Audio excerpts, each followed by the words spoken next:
Deutéronome, chapitre 17. Loi concernant les rois.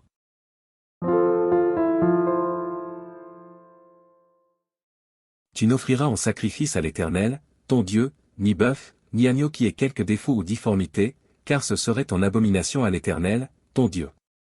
Il se trouvera peut-être au milieu de toi dans l'une des villes que l'Éternel, ton Dieu, te donne, un homme ou une femme faisant ce qui est mal aux yeux de l'Éternel, ton Dieu, et transgressant son alliance. Allant après d'autres dieux pour les servir et se prosterner devant eux, après le soleil, la lune, ou toute l'armée des cieux. Ce n'est point là ce que j'ai commandé. Dès que tu en auras connaissance, dès que tu l'auras appris, tu feras avec soin des recherches. La chose est-elle vraie, le fait est-il établi, cette abomination a-t-elle été commise en Israël? Alors tu feras venir à tes portes l'homme ou la femme qui sera coupable de cette mauvaise action, et tu lapideras ou puniras de mort cet homme ou cette femme. Celui qui mérite la mort sera exécuté sur la déposition de 2 ou de 3 témoins, il ne sera pas mis à mort sur la déposition d'un seul témoin. La main des témoins se lèvera la première sur lui pour le faire mourir, et la main de tout le peuple ensuite. Tu ôteras ainsi le mal du milieu de toi.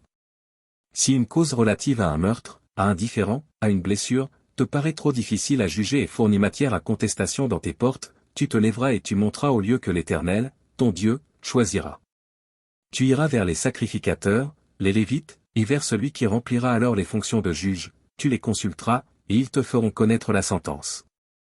Tu te conformeras à ce qu'ils te diront dans le lieu que choisira l'Éternel, et tu auras soin d'agir d'après tout ce qu'ils t'enseigneront. Tu te conformeras à la loi qu'ils t'enseigneront et à la sentence qu'ils auront prononcée, tu ne te détourneras de ce qu'ils te diront ni à droite ni à gauche.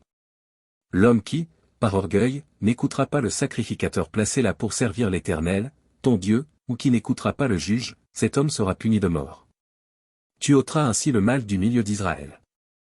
Afin que tout le peuple entende et craigne, et qu'il ne se livre plus à l'orgueil. Lorsque tu seras entré dans le pays que l'Éternel, ton Dieu, te donne, lorsque tu le posséderas, que tu y auras établi ta demeure, et que tu diras, je veux mettre un roi sur moi, comme toutes les nations qui m'entourent. Tu mettras sur toi un roi que choisira l'Éternel, ton Dieu, tu prendras un roi du milieu de tes frères, tu ne pourras pas te donner un étranger, qui ne soit pas ton frère. Mais qu'il n'ait pas un grand nombre de chevaux, et qu'il ne ramène pas le peuple en Égypte pour avoir beaucoup de chevaux, car l'Éternel vous a dit, vous ne retournerez plus par ce chemin-là. Qu'il n'ait pas un grand nombre de femmes, afin que son cœur ne se détourne point, et qu'il ne fasse pas de grands amas d'argent et d'or. Quand il s'assiera sur le trône de son royaume, il écrira pour lui, dans un livre, une copie de cette loi, qu'il prendra auprès des sacrificateurs, les Lévites.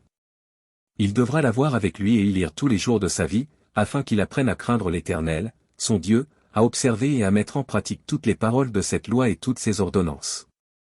Afin que son cœur ne s'élève point au-dessus de ses frères, et qu'il ne se détourne de ses commandements ni à droite ni à gauche, afin qu'il prolonge ses jours dans son royaume, lui et ses enfants, au milieu d'Israël.